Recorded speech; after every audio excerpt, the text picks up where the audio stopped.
The master bedroom door slammed shut as the closet swung wide, shuffling of clothes aside to reveal a locked case. Within, a 9mm handgun, black as night, cold as ice. His vision, red. His blood ran hot as he contemplated the precise way to gun down the man who had just insulted him, and time held its breath. Like he told me it did when he was my age. When he watched himself get out of his car, pull a double-barreled shotgun from his trunk, pump 2 rounds into the sedan that had been tailgating him. He called it a divergence. When he watched time split in 2, like his body seemed to split between hot, roaring fury and cold, calculating revenge. Thoughts interrupted by a scream from downstairs, a voice, "Daddy, don't!"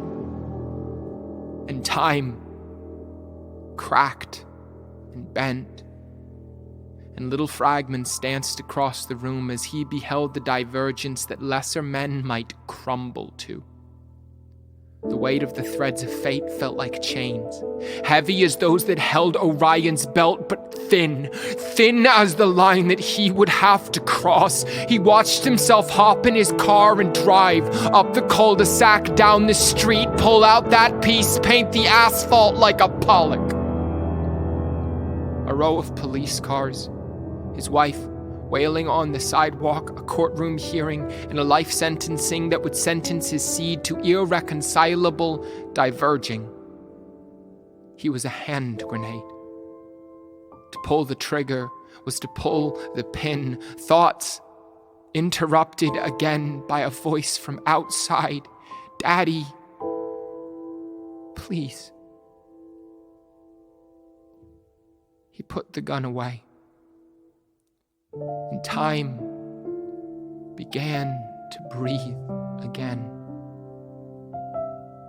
His wife, pale as a ghost, his children haunted for having seen the hand on the hand grenade pin, and he never dared to ask them to forgive him.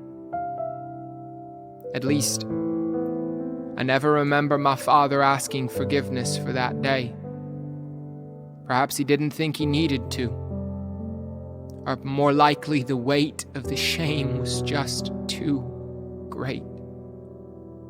I know that weight well. He would have called it my divergence.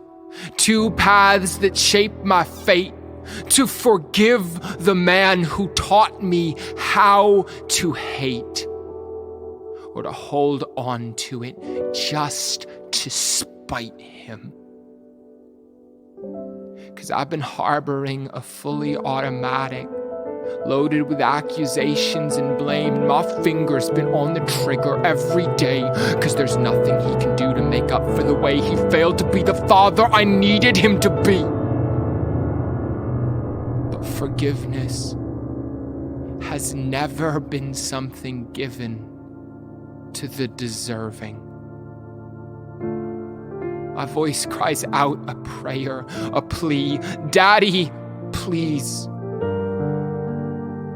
I don't have the strength to forgive my father, but I know all the same we need to put our guns away. I need him to forgive me for all my hate. He called this a divergence. I call it deliverance from the prisons we get trapped in. The prisons we are trapped in. I need to be forgiven.